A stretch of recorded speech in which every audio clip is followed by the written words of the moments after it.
Bonjour et bienvenue sur la chaîne du chasseur d'étoiles de midi, chaîne de réflexion et d'humour sur les 12 coups de midi. Donc aujourd'hui c'est l'été et la fête de la musique. Donc il va y avoir du bruit, la maîtresse de midi, 380 000 et des poussières au coup d'envoi la première question. Complétez ces paroles de Richard Cocciante. J'ai attrapé un coup de soleil, un coup de je t'aime, voilà. Ensuite, vous aviez Estelle qui était venue avec Gilbert, son papa. Alors la question, pour quel Français les musées municipaux de Rome sont-ils gratuits? Eh bien, c'était les Parisiens. Je vais vite aller partir à Rome. Ensuite, vous aviez Hortense, très joli prénom, qui était venu avec ses amis, qui a joué du ukulélé. J'ai pas trouvé sa question. Ensuite, vous aviez Maurice qui était venu avec son épouse, sa petite fille et sa fille qui a eu cette question à l'origine. Quelle raison fait que les crayons de couleur sont le plus souvent de forme hexagonale? C'était une raison économique. Pour la maîtresse de midi, quel écrivain a pu prendre comme synonyme Frédéric Charles, Ange Noir ou encore San Antonio? Donc bien sûr, c'était Frédéric Dard. Donc j'aime bien parce que je me dis, oh là là, la question elle est forte. Bah tu m'étonnes. S'ils avaient mis juste les deux premiers noms, je pense qu'elle n'aurait pas trouvé. Par contre, San Antonio, c'est assez connu. Mais bon, c'est pas grave. Ensuite, qui est Pauline pour le chanteur Vianney? Eh bien, c'était sa guitare. Ensuite, dans quel domaine l'américaine Chemagay a-t-elle bâti un empire grâce à un simple compte Instagram? Eh bien, c'était la déco d'intérieur. Donc sur cette mauvaise réponse, Hortense est passée au rouge. Qui dit rouge dit duel.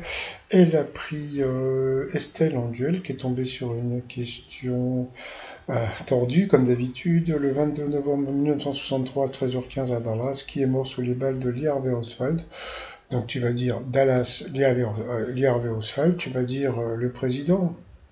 Sauf que la maîtresse de midi, à qui on n'a pas posé la question, a dit que c'était un policier. Mais si on lui avait posé la question, et peut-être qu'elle aurait dit un président. Eh oui, mais c'est ça, hein.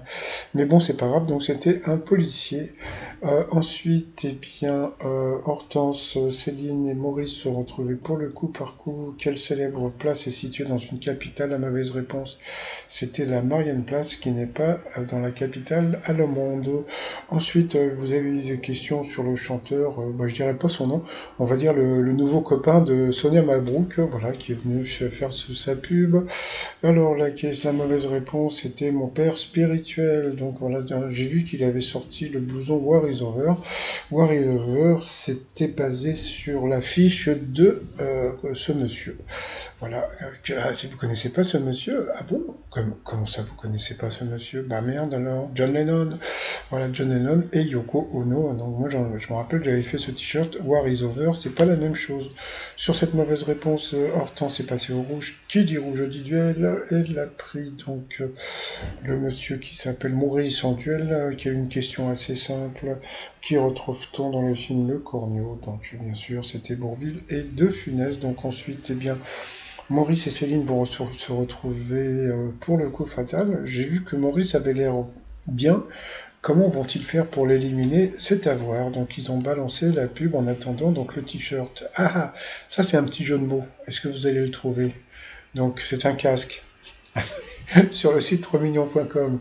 Allez, on revient après pour le coup fatal. Allez, c'est parti pour le coup fatal, pour la maîtresse de midi. Quand il a créé la fête de la musique, quel ministère Jacques Lang occupait-il?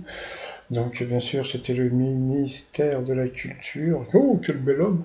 Donc, en plus, ça m'a fait rire parce que quand le candidat a vu la question, il s'est dit, ouh là là, les questions de bébé, ça commence. Après, pour lui, quel mot rimant avec repas désigne la nourriture fixée à un hameçon pour attirer le poisson?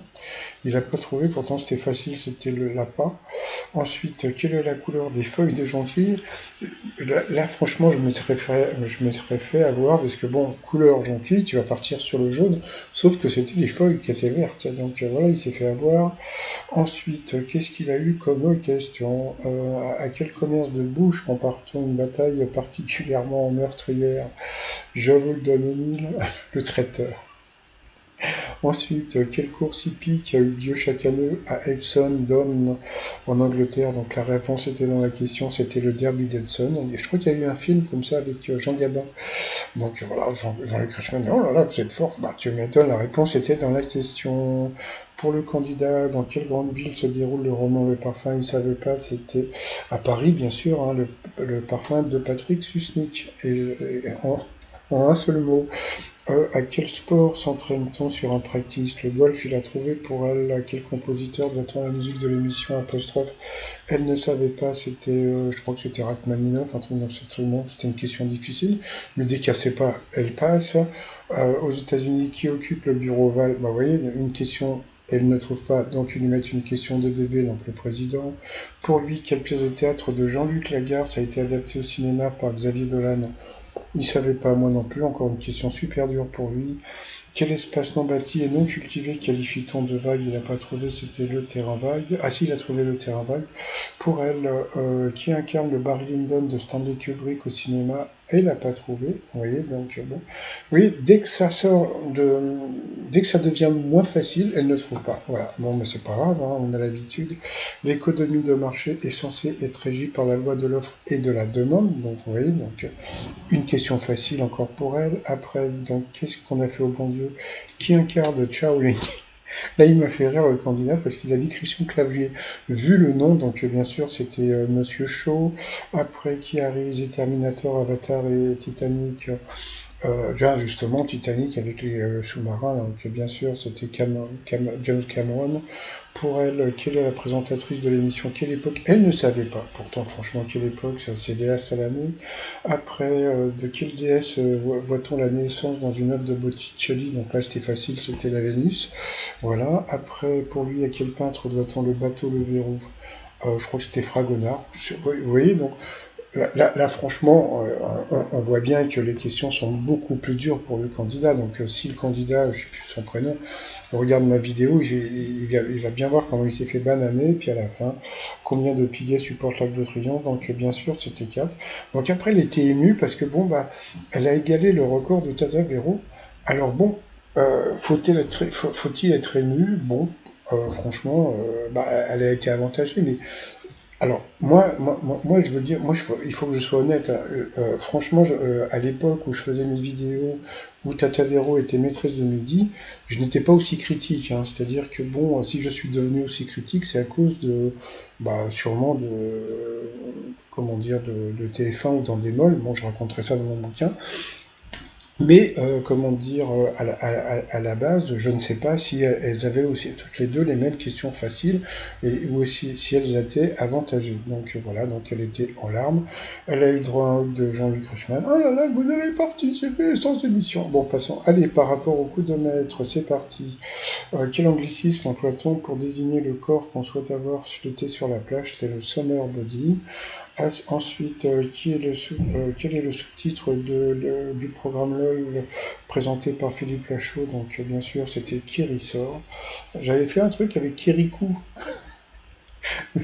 de coudre, bon, passons. Ensuite, toujours pour elle, dans Toy Story, quelle est la voix française de Fourchette? C'était Pierre Ninet, elle l'a trouvé, bravo à elle. Qu'avons-nous récemment découvert à propos de 19 ministres de gouvernement? Donc ils étaient millionnaires, c'était assez facile aussi. Et après, eh bien, dans quel pays se trouve la structure de Richat, surnommée l'œil de l'Afrique, et il est parti sur l'autre?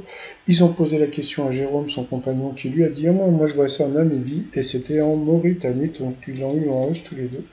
Mais bon, il fallait vraiment connaître, donc elle a été eue, comme on dit. Donc, comme je vous ai dit, hein, elle ne va pas trouver l'étoile avant vendredi, mais vous voyez, quand ils veulent mettre des questions difficiles, ils mettent des questions difficiles. Et là, franchement, entre la fourchette avec Pierre Ninet, qui était vraiment une question qui n'était pas évidente, et puis ce truc de l'Afrique, et ben voilà, elle s'est fait avoir. Donc voilà, donc elle s'est retrouvée face à Zendaya, et elle peut pas dire qui c'est, parce que elle a les bouboules. Allez, moi je vous souhaite une très très bonne journée, je vous dis à demain, portez-vous bien, surtout portez-vous, bye bye.